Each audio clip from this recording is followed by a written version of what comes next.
Phenomenal honor to be here. Thank you all. Thank you, Tracey Emin, one of the greatest artists alive, I think.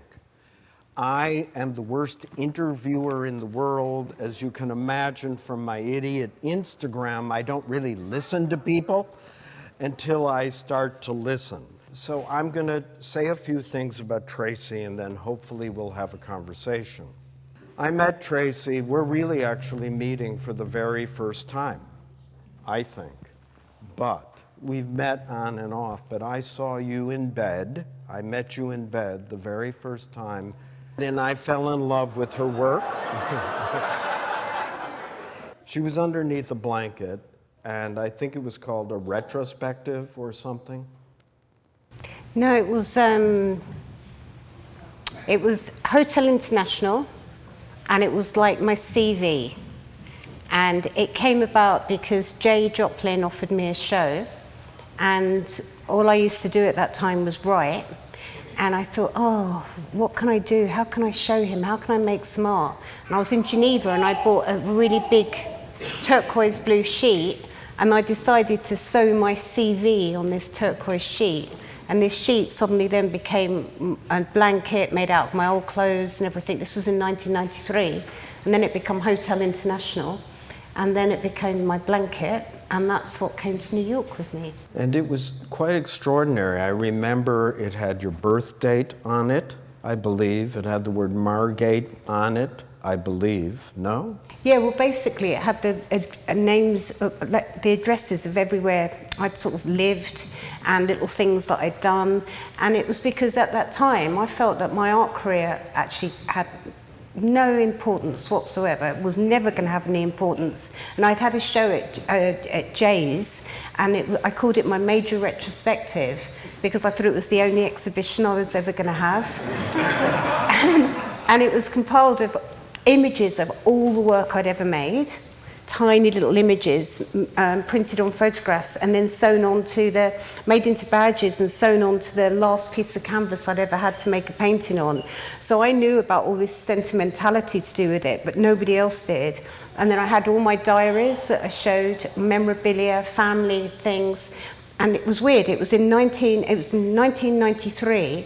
And at that time, people were becoming very cynical about art or making very cynical art. So nobody actually believed that all this stuff of mine was genuine. And I even showed my passport that ran out that night on the night of the opening on the 17th of November, 1993. And there was a picture of me looking incredibly sexy, sort of like a sort of Gertrude Richter sort of Bader-Meinhof type character in this passport photo. And everybody thought I'd actually got this passport, fabricated and made up the date and everything. Nobody actually realized that I was being really genuinely sincere about everything that I was doing. And that's because it really wasn't fashionable in 1993 to be sincere. And that, I think, through, especially the United States of America, I know I sort of fell in love with you and the work as a kind of outsider artist, a visionary, an eccentric, but also an incredible, accomplished artist who was writing, drawing. You had drawings in that first hotel show, and but then the reception of your work got thrown in, and we talked about this before, with something called YBA. Do you all know what that is? So it was a lot of shock your nana art, and ironies upon ironies upon ironies. And yet I saw somebody that was incredibly open, honest, vulnerable, which keeps happening in your work for decades. And then somehow you got lumped in with that, as all art movements are. Well, I kind of didn't get lumped in exactly. A lot of those people at that time were my friends, and I was, having a relationship with Carl Friedman. Jay Joplin, even though he's my gallerist, same age as me, is one of my best friends. And Jay showed a lot of the YBAs at the time. And also, me and Sarah Lucas had a shop together. I had a long-time relationship with Matt Collishaw. So even though my work wasn't part of all of that, I definitely was. And one thing that was really part of it was my personality, because I had a big personality and I liked to party. And the YBAs definitely liked to party.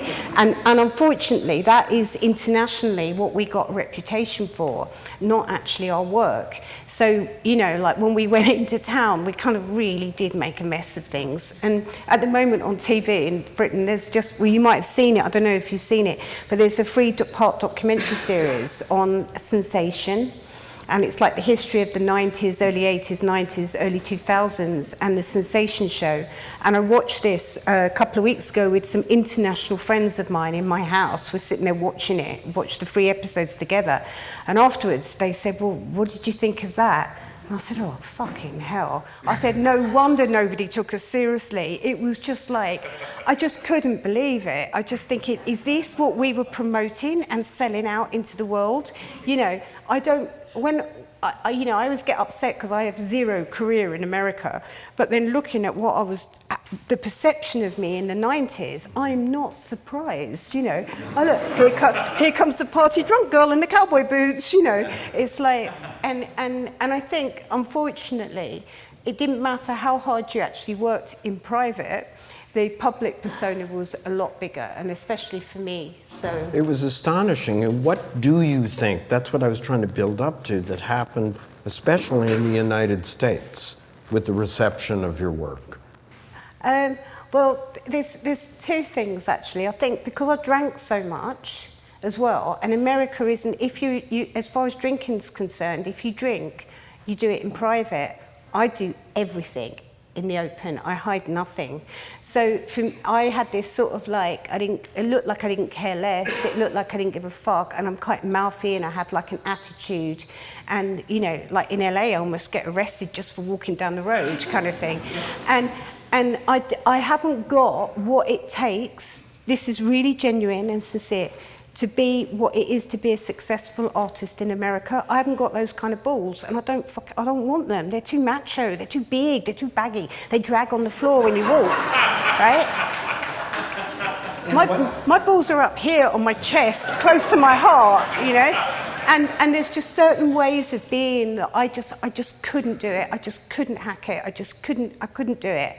And I like, as things have turned out, I'm really happy with the way things have turned out. And I wasn't maybe sort of 5 or 6 years ago. I was kind of like upset about it all. And now I'm really sort of just quite content about my work, about the reception of it, how people perceive me, you know. And also, I'm sitting here saying, I'm sorry. I'm sorry for the way that I behaved. I'm sorry that I didn't let you know how serious I was about art. I'm sorry that I looked, you know, irreverent, like I didn't care. I care more about art than anything in the whole world.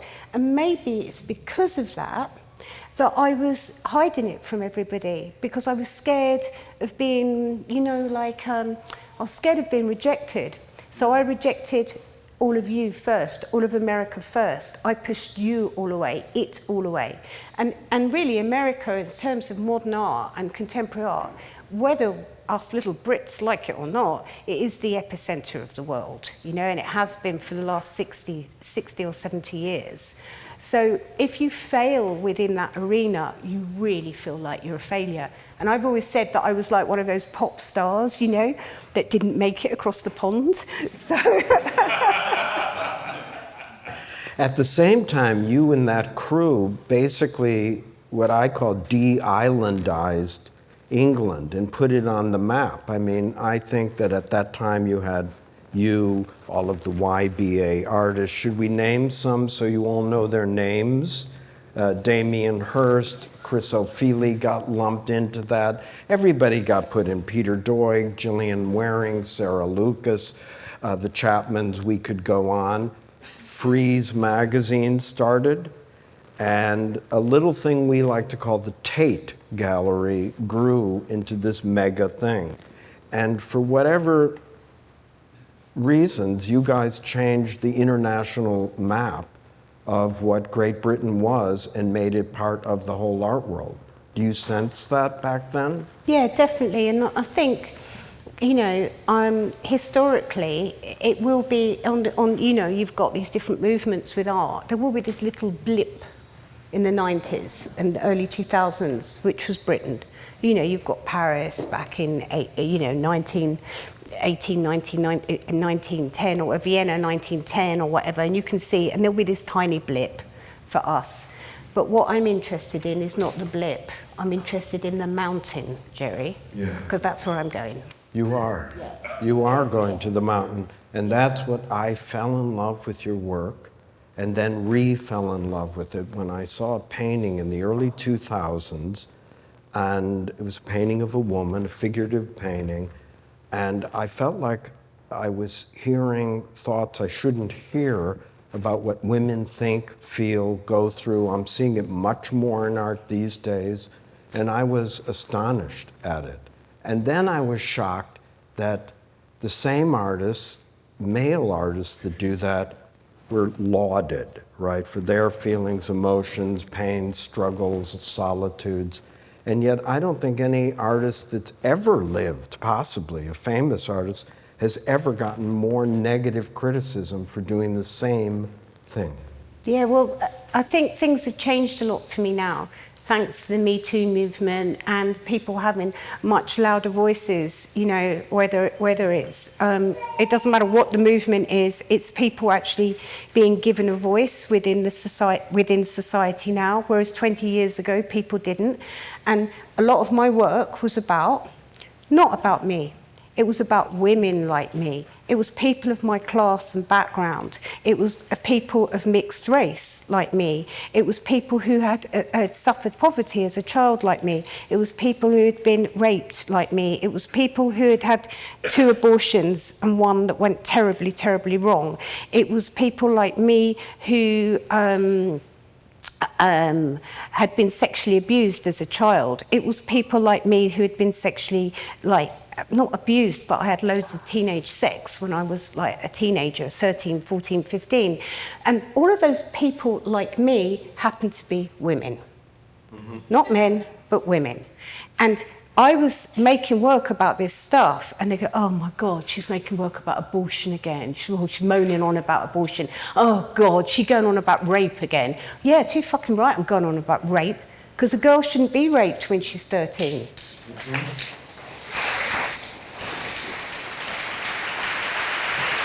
And where I grew up, when you had sex against your will, when you were raped, you would go to school the next day and you'd go, oh, what's wrong with her? And they'd go, oh, she was broken into last night. That's how it was referred to. You didn't go to the police, you didn't complain, you didn't tell anyone. It was just a matter of course. That is what happened. So I made work about this. And you know what? People didn't like it that I made work about that. And because why would anyone admit that that happens? Because no one wants to admit that these things happen.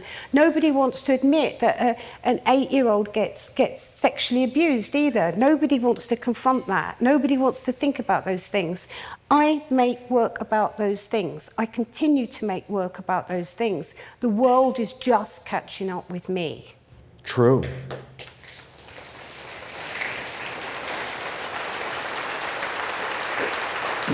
And one of the reasons I think the world is just catching up with you on this mountain is because you're not the only one thinking about it.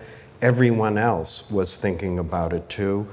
But it took this kind of radical vulnerability to sort of shatter that wall and make it okay. You just showed with Edvard Munch in 2020 at the Royal Academy. Yeah, and the Munch Museum. It's quite amazing because he painted women, believe it or not. I think you two share a great deep sympathy for women. And do you want to talk about that a little? What about my love for Munch? Yeah, and how it might connect how your women and his women. Well, there's a New York art historian, and he was interviewing me for a catalogue, and he said to me, he was in my studio, and I was sort of like laid out on this sort of daybed, like with my hand like this, with my knee up like that, talking to him. And he said to me, you know, you're so obviously influenced by Matisse's cutouts. And I went, no, I'm not. He said, well, it's quite obvious you are. And I went, no, it's not obvious that I am. He said, no, all your figures are just like that, with the leg up and the arm back. And I laid there on this couch and I said, what, you mean like this? And I laid like a Matisse. I said, this is my body. This is me. Are you telling me that I'm influenced by Matisse because I lay like a Matisse figure? I said, are you telling me that I don't own and control my own body? So this is what's quite interesting about Munch.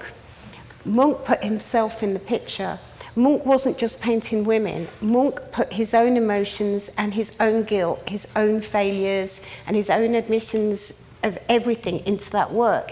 He never made himself look like a hero. He never made himself look like some macho, pompous, apart from when he was doing paintings with naked men, incidentally. Big, huge wangs he would put on them. Giant, exactly. It's like, you know. And Munch really adored and loved women, but not as like a partner, and not as like, say, Picasso or other artists as a sort of like just a, you know, a muse or something.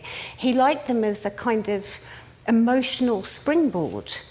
And he was really his own emotions were very similar to women's. He was very open about his jealousy, his fears, his guilt, his vanity, his fear of aging. And I think all of us, it's like looking in a mirror. And for me, Munch was so honest and so cool as an artist and radical. Imagine at that time, in say like 1890, he's using lime green, cerise pink. He's painting these sort of like opium crazed up images of the scream and everything. And he's really expressing his emotions at a time when men didn't express their emotions. No one expressed their emotions. That's what I'm trying to get at, exactly like that. Yeah, so I relate to that. So Munch is like my kindred spirit, and he's like the first Egon Schiele, Edvard Munch, Käthe Kollwitz, first artist that I really fell in love with.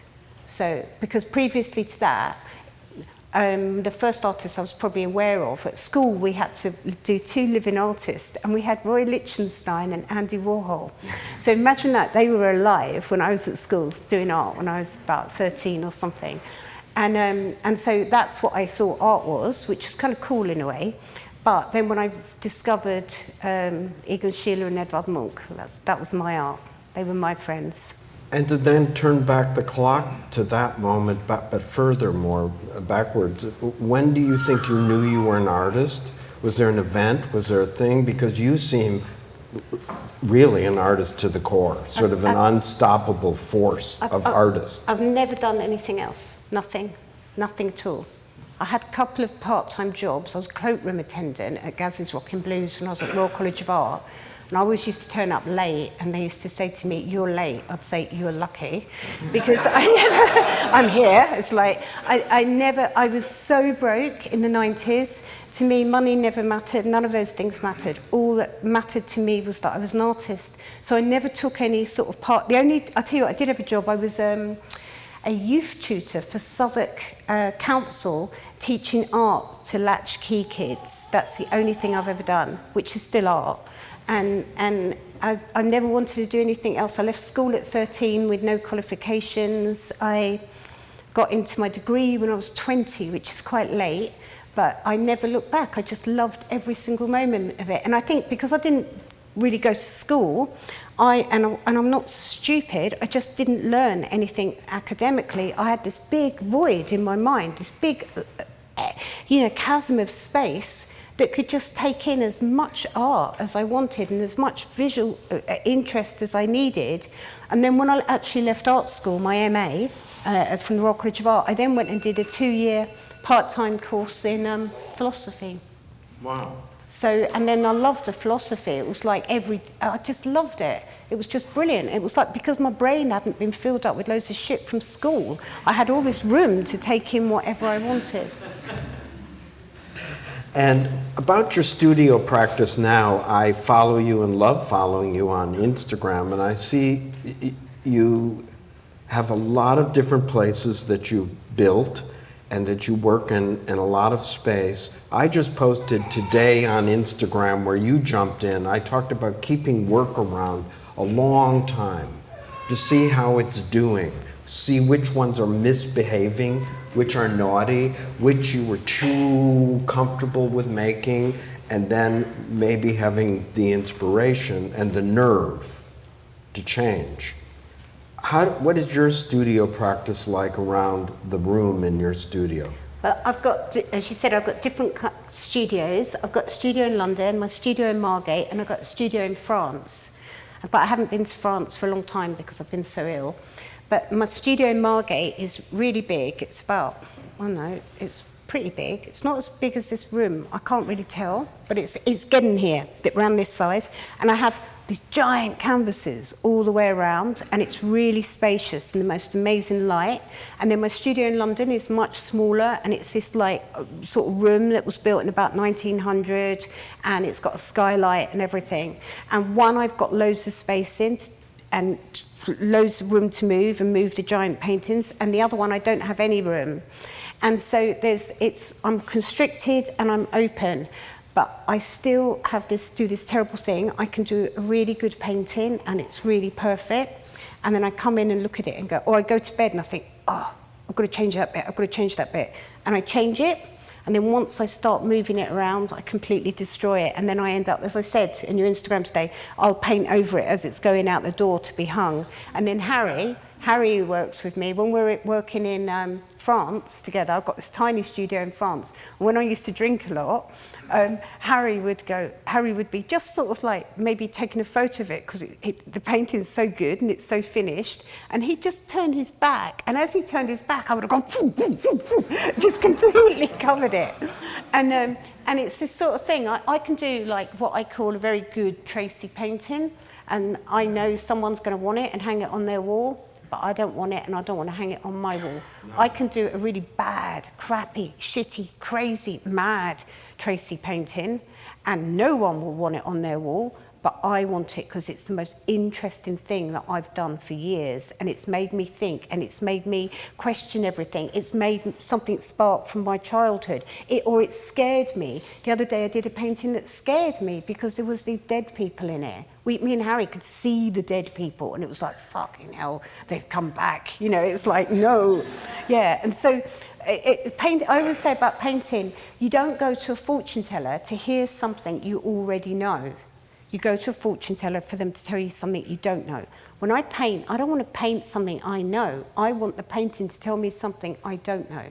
And that's my criteria. That's what I go for. And I think most artists in the room know these moments. There's the very famous example of Matisse finished the Red Studio, of course, and it was green. And it was a commissioned painting for the richest collector in Russia. And he lived with this painting, and while Harry was filming Henry Matisse, walking around the studio, out of nowhere, after he must have thought about it a long time because it was oil paint, he covered the whole thing in Venetian red and changed his own trajectory. So you are describing moments like that for yourself, at least. Well, now, with painting, it's like I'm so serious about it. I'm sort of like one of those really almost boring people when I talk about it. I'm so passionate about it, and it's because the painting has become an entity. It's become like a sort of spirit that lives outside of me and joins me sometimes. And I don't care if any of you think that's crap or bullshit. It's not to me. It's a real thing. It's real. It's like this sort of energy, this ball of energy. And I've always been aware of it, even when I was young, very young, but I ignored it for as long as possible. And I think that's why I didn't paint for a long time, because I was scared of it and afraid of it. Now I'm not afraid of it, and I take it on, and I go into the studio, and sometimes it's like going into battle, and other times it's going like into a dance, but it's definitely like a meeting of something. And if the meeting doesn't happen, then I'm not interested. I'll walk away. It's like having a lover. If the lover's not interested, you're not going to hold on to skirt begging for it, are you? And it's the same with painting. I'm not going to hang on to in my studio going, oh, give me an idea, make me feel like an artist. No, I either am or I'm not. It's that simple. I'm not going to argue with it. It either takes me, whisks me up, makes me feel amazing, makes me feel alive. And to me, painting is like, I used to say sex was better. Not anymore.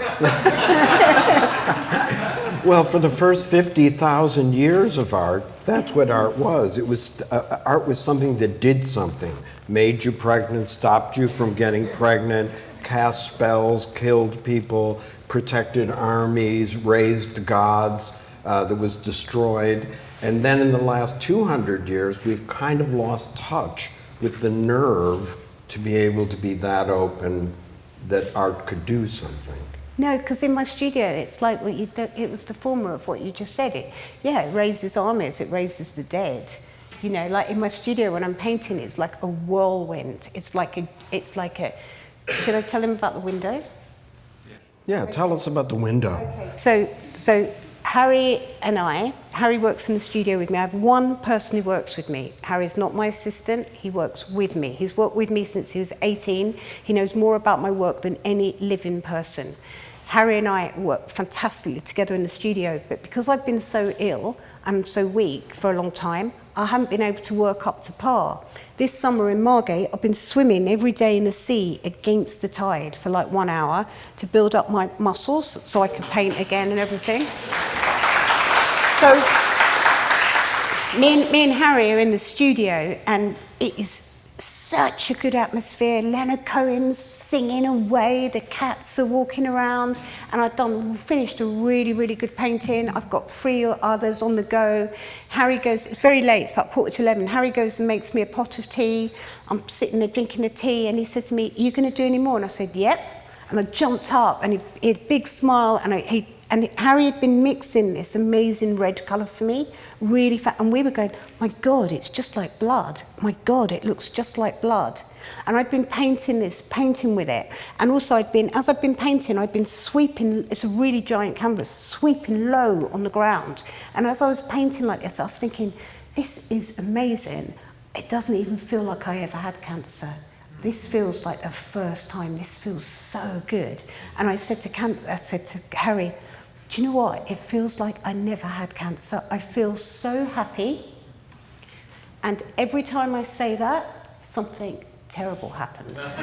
No, it's not funny, because then the kittens, the cats, were crawling along the window, and because it's so hot, I'd opened up the windows, and on the other side of the studio, it's low to the street side, so I thought, oh shit, they'll jump out the window.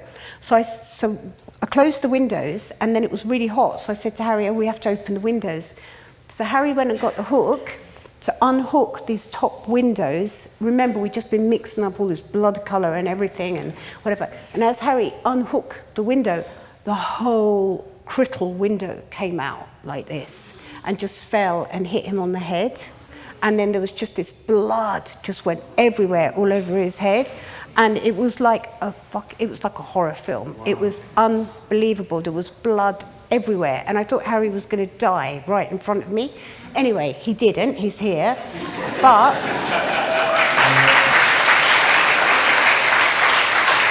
my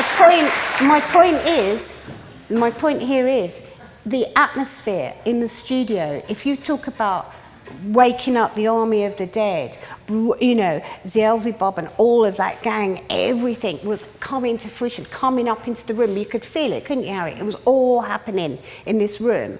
And the fact that I turned around and smiled at him as he was mixing this red blood colour, and I said, I'm so happy. There you go.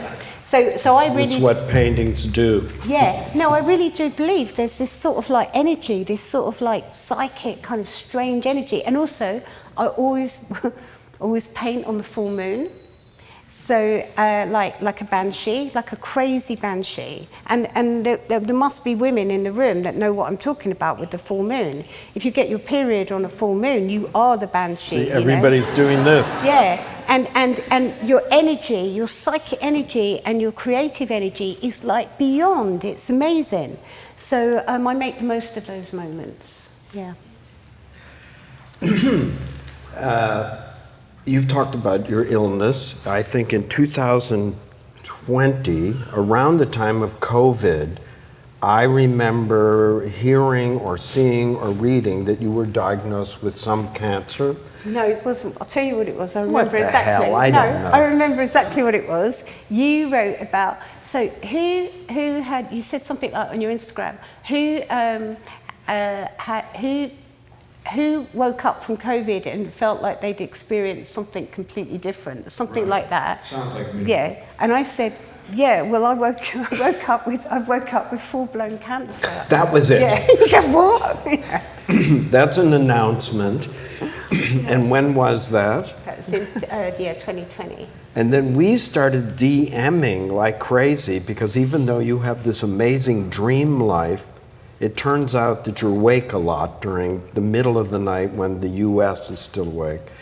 And so you want to take us through that? Because you've been pretty public with it and stuff. What, my cancer? Yeah, well, it's like, so it was lockdown, and I was on the roof of my house, my old house, and it was very Mary Poppins type of situation, and I was sitting in the eaves of the roof, and below me, the vicar lived below me, and the church was over here, and I was naked, and the vicar was having a tea party, and I was drinking champagne, and I thought this was very funny. So I stood up with my glass of champagne and said, "Hello, vicar," like this. And of course, he couldn't see me from here. And I thought this was so amusing. I thought it was so funny. And I sat down and I was looking at my phone and messages and everything. And the sun was out. It was like, and I was thinking, God, I've never been so happy. And then I went to the loo and there was blood everywhere. And also the other thing which was really strange, I was contemplating having some sort of sex. So I was going to my gynecologist to be checked out because I was a woman well over her menopause, and I thought, I wonder what's happening, if I could still do it or anything. So I went to my gynecologist the next day and told her about the blood, and she checked me out, and she had a mask on because it was COVID, and she said, "What's that?" And I went, "Ah." And her face behind the mask, I said, "You tell me what it is." She went, "I don't know what it is." And I said, "Well, you're the gynecologist, what is it?" And her face was in so much like, I said, "God, you look." And she said, "Tracey, I don't know what this is." Anyway, a few hours later, I was in my studio, sitting there, and this is the truth as well. I was looking at this big red, strange painting for ages, and a phone rang. And it was her, and she said, "Are you there on your own or anything?" I said, "Oh yeah." She goes, I said, "It's not good news, is it?" She said, "No, it's not." And then I got another phone call, and then within 3 weeks, I was having my bladder removed, my urethra, my lymph nodes, which I spelt wrong, my lymph nodes, my half of my vagina, part of my bowel, and some other bits and pieces. And so that was that, all within 3 weeks. So I didn't really have time to, I only had 3 weeks to think about it all, but it was either do that, or, and the doctor, my surgeon, he says to me about me having to have my bladder removed. I said, "I don't want my bladder removed. I don't want my bladder removed." And I said, "Is there an alternative?" And he said, "Yes, there is." And I said, "I'll do it, whatever it is." He said, "You won't like it." I said, "I'm going to do it." He said, "It's death." Doctors are great. Yeah, he's very funny. He had a good sense of humour. And then, when he said to me, "Look, these are the side effects. You're going to lose about 30 pounds. You're going to have part of your vagina removed, so your vagina is going to be really small." And I said to him, "Excuse me, are you saying these are bad side effects?"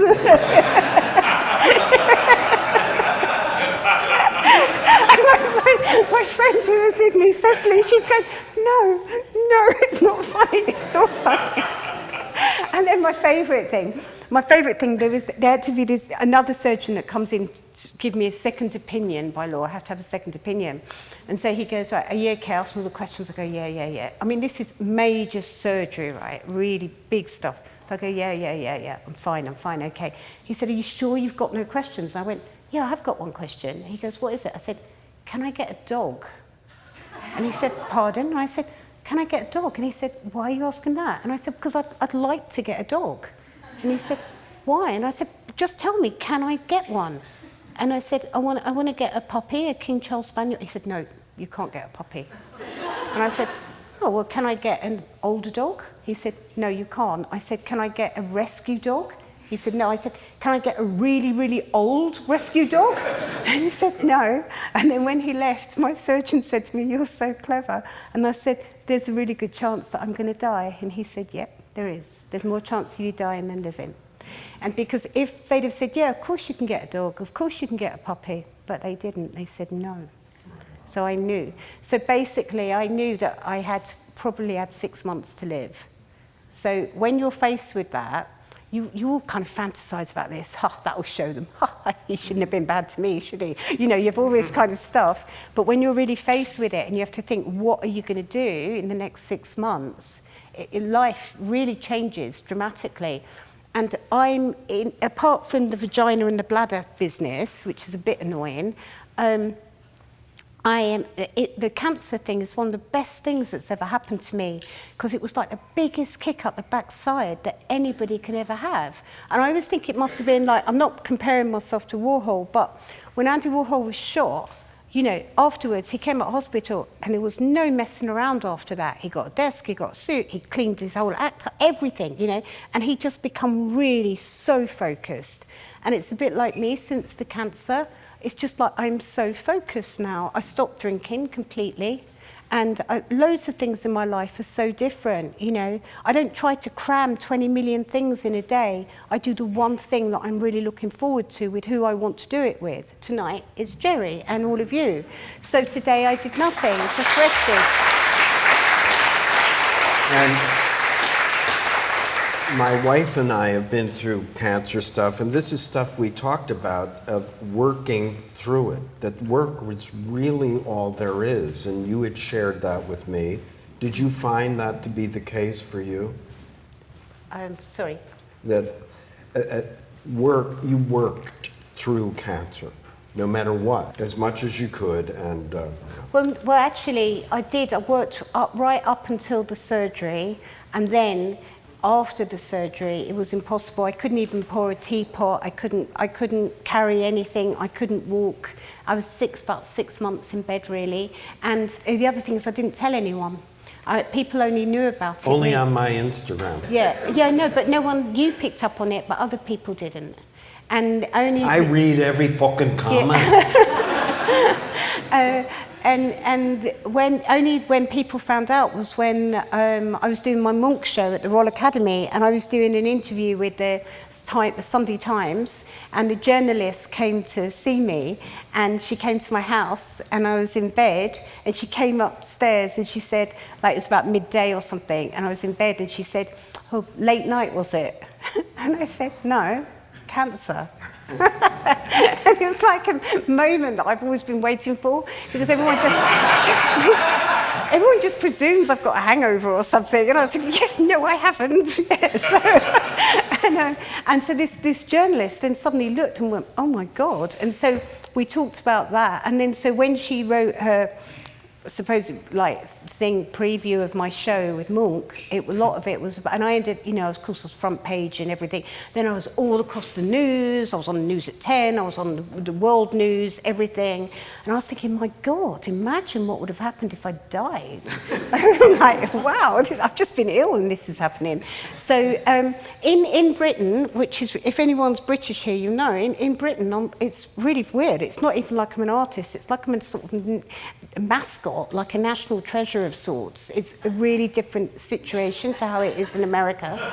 So it was like, you know, during COVID, the last thing they would want is for me to drop dead. But I think I was really lucky with the cancer, the fact that I had it during lockdown, because I didn't miss anything.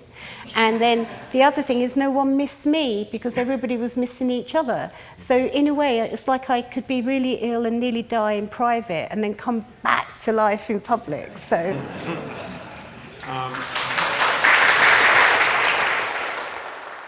At the same time, you unveiled a mind-boggling sculpture outside the Munch Museum recently called The Mother.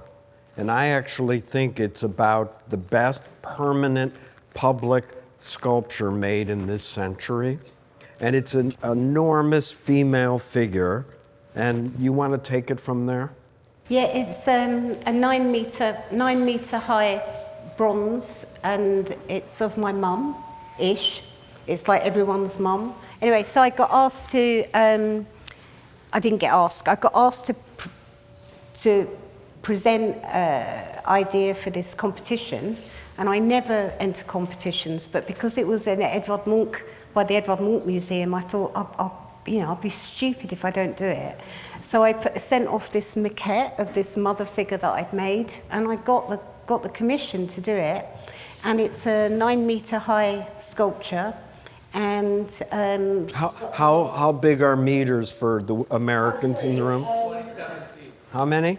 30 feet. 1,000 feet.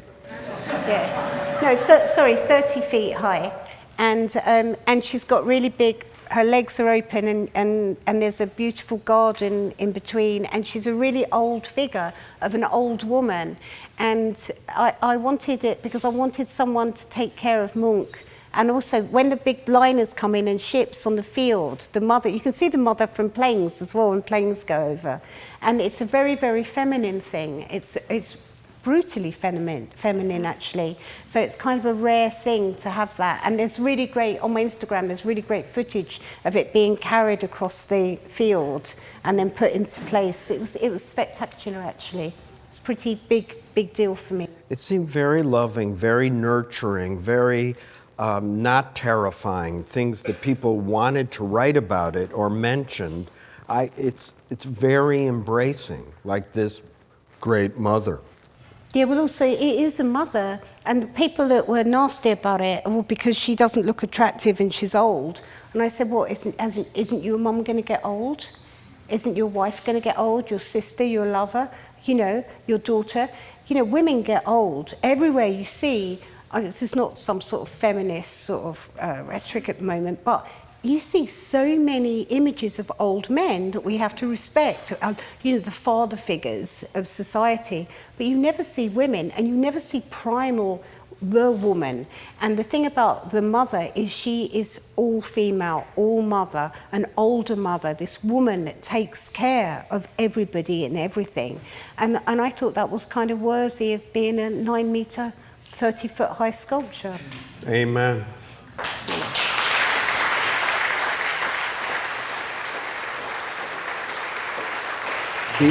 Before I open this up to questions, is there anything you said you wanted to ask me, anything, or not? Or is that being awful to ask? You emailed and said you're going to ask me something. No, if I thought of something. Oh, no, never mind. I can't, I'll ask you later, yeah. So. And how are women doing in the art world these days? Well, I think women are doing a lot better than men. Because as I've always said, men, I said this to my friend who's just sitting down there. Well, I didn't say it, I thought it. As men peak between the age of 40 and 50, and women peak between the age of 50 and 80. And men have one big giant ejaculation, and women come and come and come and come again. So, this is why, if you're a female artist and you're doing okay at 50, you're going to be doing quite good at 60, fucking excellent at 70, and out of this world at 80 and 90. So when you've got... My first and best artist friend in New York was Louise Bourgeois, and there's only like about 60 years between us, or some 70 years between us. Louise was a big inspiration because there she was, 97, still going for it, still cracking it out, still thinking. Last time I saw Louise, we sat and we looked through Jung's book of images, and we were discussing it and talking about it. She's still thinking, she's still analysing, still totally with it, still working. So if I can be like that at 97, I've only had I've got only halfway through my career. So some of the biggest mistakes I made was having retrospectives when I was too young. So, you know, I'm looking forward to having them later. And I would like to tell every goddamn American museum, excuse me, there is a great subject here to do an extraordinary exhibition. You do not have to be afraid. It's only a great artist.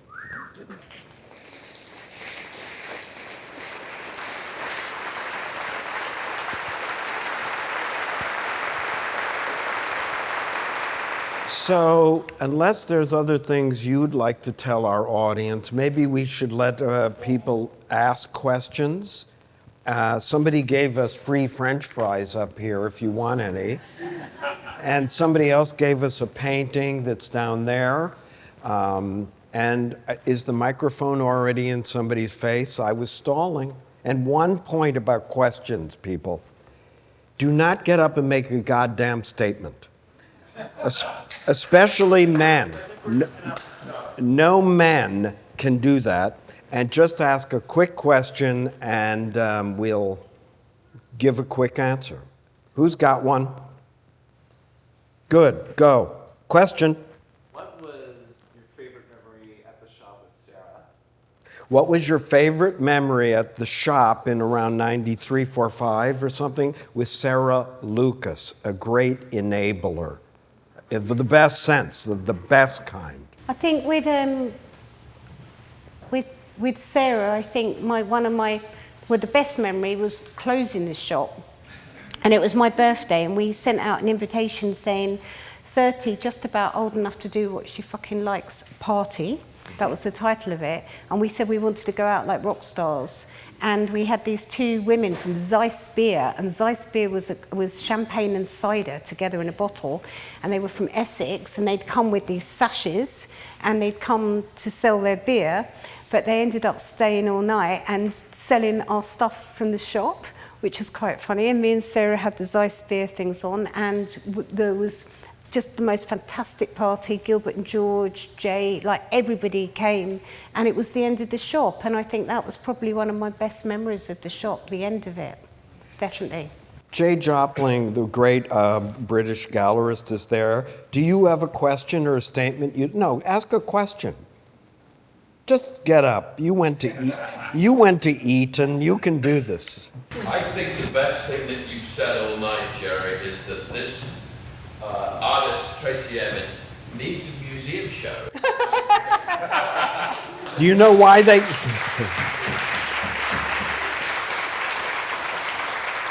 And you've done a lot. Say that, and that's not a question. Can I say something about this, about the museum shows? So in 1995, I showed in this show called Brilliant at the Walker Art Centre, and I showed my tent. And when we were filling all the forms in about what did our work need, my tent, which was the names of everybody I'd ever slept with from 1963 to 1995, and it wasn't just sex, it was like my grandmother holding her hand listening to the radio, my fetuses, this, that. It was like a whole list of everyone I'd slept with, had sex with, slept with, the euphemism of sex, the whole thing. So it was a little igloo type tent with all this embroidery and applique in. So they said, what did I need for my tent? I said, silence. I needed quiet and contemplation, that people go inside the tent and then they read it. And then when I go to Walker Art Centre in Minneapolis, they stick my tent in the middle of the fucking motorway, right, with free sound things, people all walking past. It was hideous. And I said, I can't put my tent there. And I said to Rich Flood, there's no way I can do it. I'm not doing it. I'm not putting my tent there. I care too much about my work.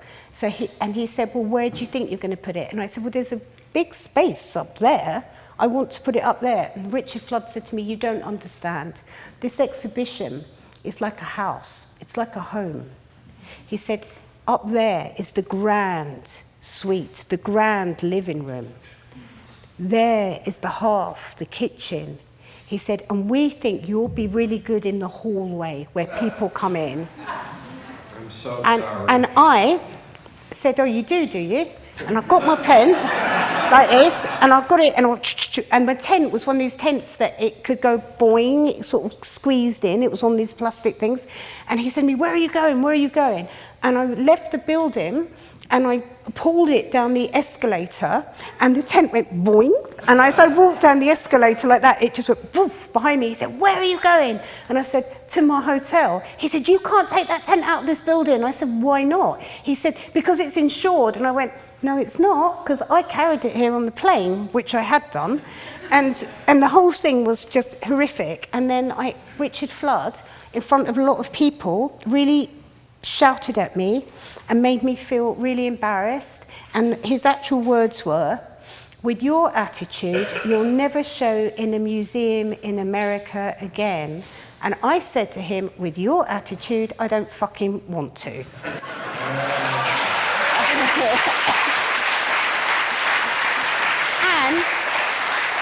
And this is really, really interesting. Guess what? I haven't. This man raised his hand to say one quick question, Sure. loud. I've seen photographs of Margate and your other studios. Oh.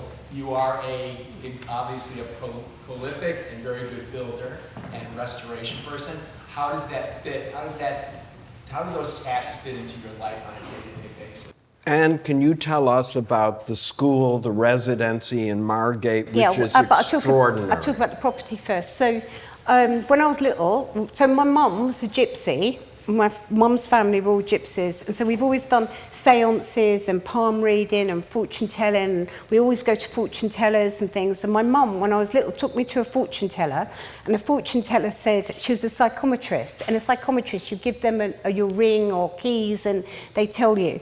And the psychometrist said that I'd be really well known and famous for what I did. And I'd be phenomenally wealthy. But what I was wealthy for, everybody would think that it's because of what I do, but it's not. It's because of property. When I die, it would be because of property.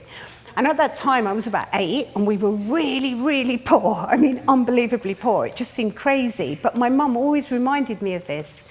And I've been homeless 3 times in my life. And when I say homeless, I mean twice with my family, my whole family homeless, without a roof over our heads, and once alone as an adult. And being homeless is, if anyone's been homeless here, I don't mean like you don't want to go back to your parents for the summer. I mean you don't have anywhere to go, and you don't know where you're going to sleep tonight, and you're destitute.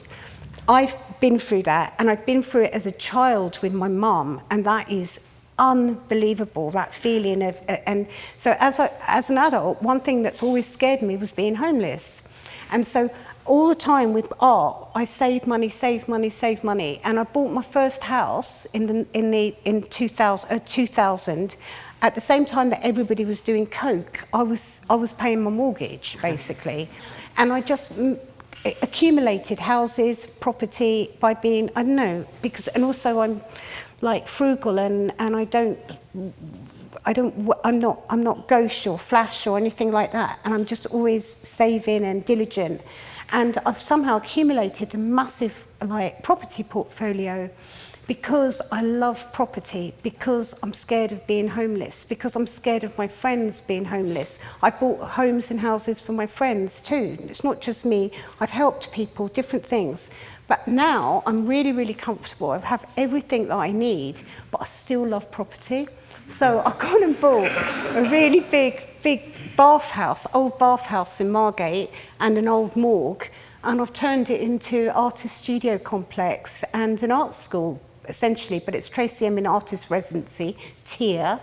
And applications have all gone in this month. We've had like nearly 1,000 applications for 15 places from people all over the world hoping to move to Margate. And the course is on you don't have to have any qualifications, but the course is of a postgraduate level. So you have to know about art and you have to have a good practice already. And it's phenomenal, the amount of people who have applied and everything. And recently, last week at Christie's, they sold a 2 weeks ago, a painting of mine, and it raised 2.3 million. And every single penny is going towards the school and to the students and everything.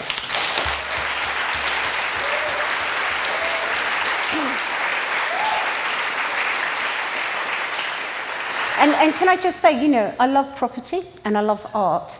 So you know, I'd like to own a monk, but I'd much rather give lots of artists the chance and facility and the chance to make art and become artists and be more confident within their own practice, rather than me own more things. I don't need any more things. I've got too much. And do you have teachers there, you know, like that? How does that you're work? going to do a Zoom. I'm in. Yeah, but I think, no, wait. And my wife, Roberta Smith, we're coming. Yeah, we have the most phenomenal amount of people who have said that they're going to come and teach. It's so brilliant. And this is the payment for teaching is we pay all your expenses. So if Jerry and Roberta come over, we pay all their expenses, but they don't get paid for teaching. What they get paid for is a book, a paperback, and inside that paperback, I'll do a watercolour. So Jerry could get Crime and Punishment, Dostoevsky, and I'll do the watercolour. That's his payment. If he wants to tear the watercolour out, frame it, sell it, up to him. Tear it out, frame it, put it on the wall, up to him. He doesn't like my work really, but really likes me. He can just put the book on a shelf, you know? And if he really likes me and really likes teaching, he can come again and again and again and then get a whole shelf, a whole library. And inside every single book, there'll be an artwork by me. So, and the reason why I'm doing that is I'm not trying to work against the union of teachers or anything, but I want the people who teach to do it because they want to give their knowledge and information freely. I don't want it to be in exchange for money. I want them to do it for the experience and the enjoyment of coming to Margate and teaching and facilitating and helping, because I'm not being paid, nobody's being paid. It's about giving and about like all my information, everything I know. I don't want to die with it. I don't. I want to share it. And I've got a time limit as well. So I have to do this fast and quick. And it's great to see this generation of artists starting to give back.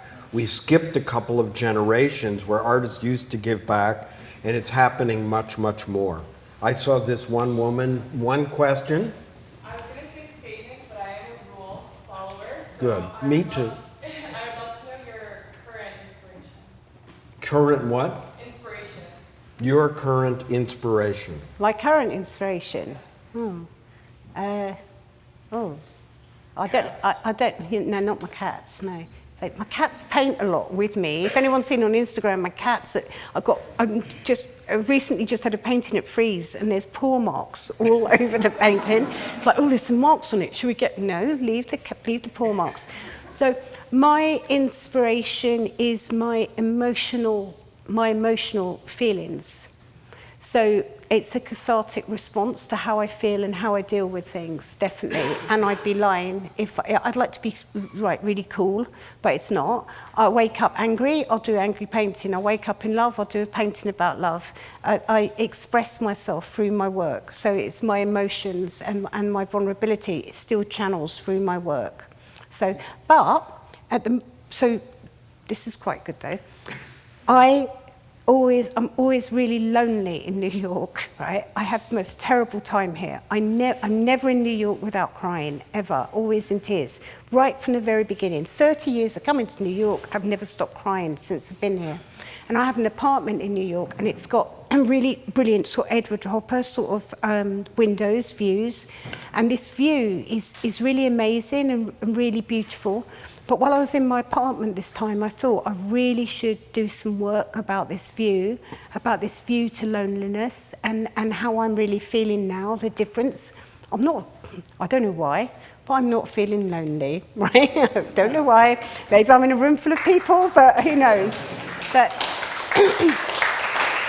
the idea of the city and being alone in the city, whereas when I'm in nature and alone, I feel fantastic. I feel like a giant. You drop me in the ocean and I swim. You put me in a forest and I walk.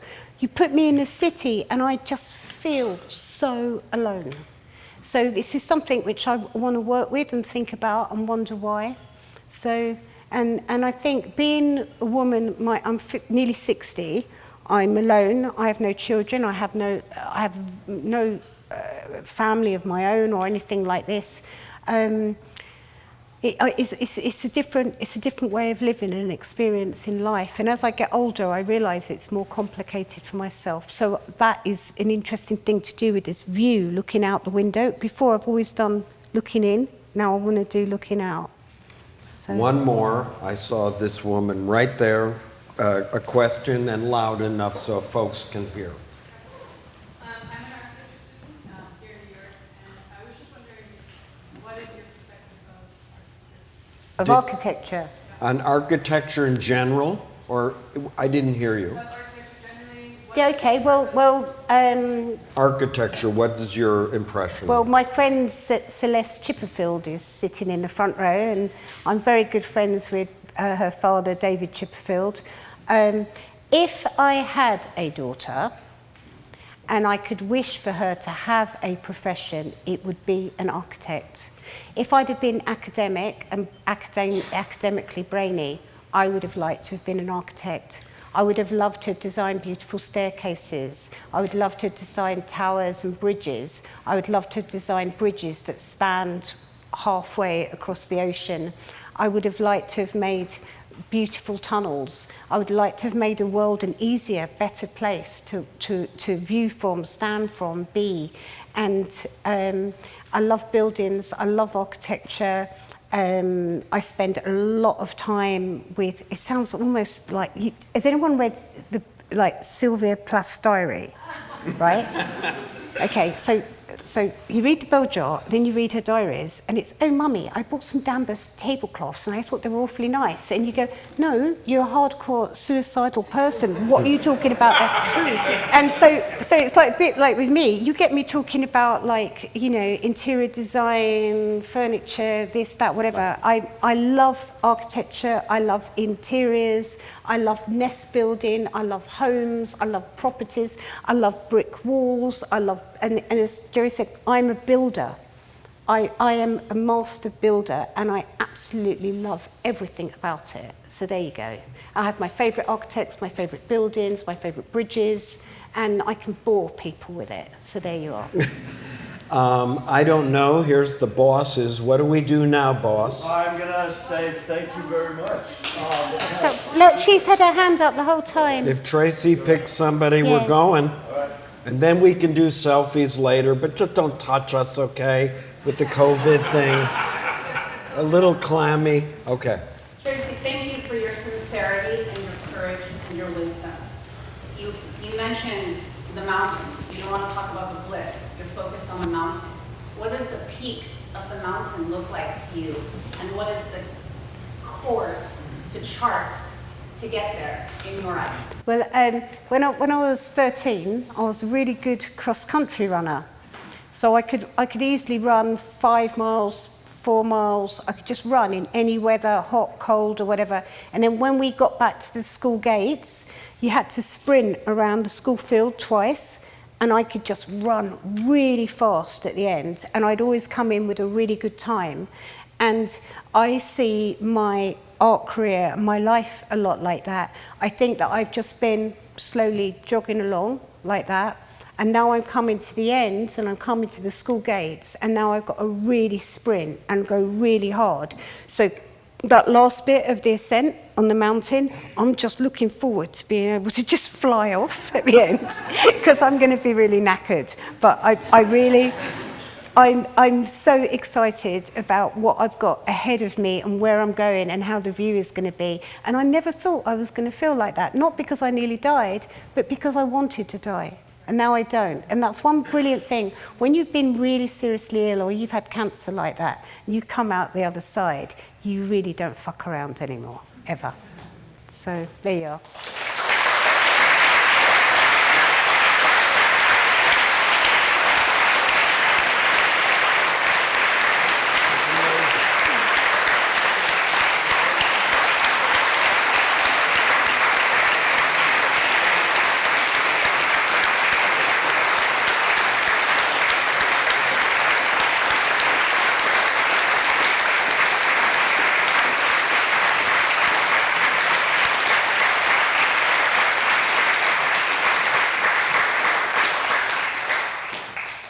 New York loves you. Yes.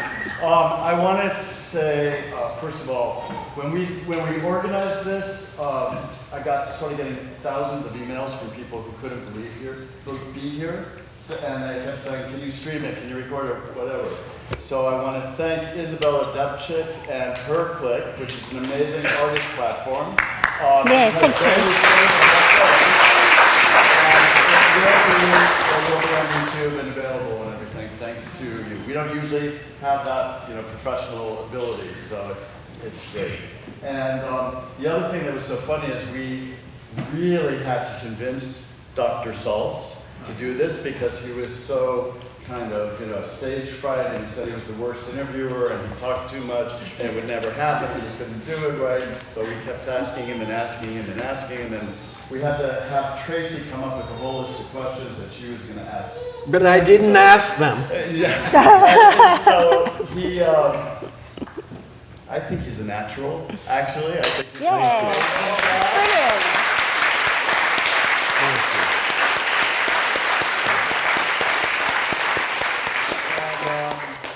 What an incredible subject, conversational partner, and I mean, you're just a spectacular person and artist, and I just can't think of probably one of the best nights we've had at the school ever. So thank you both. Thank you. Thank you.